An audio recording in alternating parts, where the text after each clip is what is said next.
அரசு தரப்பு வழக்கறிஞர் என்ன சொல்லணும்னு சொன்னால், நீதிபதி கேட்குறாரு. என்னங்க இதேமாரி புனிதம் கெடுதுன்றாங்க, நீங்கள் என்ன நடவடிக்கை எடுத்தீங்க அரசுக்கு? அதான் நீதிபதி கேட்பார். ஆமா. இவங்க புகாராக சொன்னாங்கன்னா, அந்த புகாரை உள்வாங்கி விசாரிப்பாங்க. நீதிபதி அரசு தரப்பு வழக்கறிஞர்கிட்ட கேட்பார்.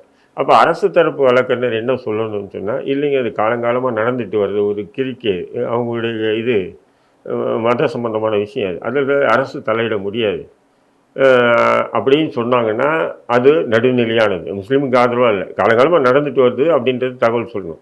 அதை சொல்லாமல் அரசு தரப்பு வழக்கறிஞர் என்ன சொல்கிறாருன்னா,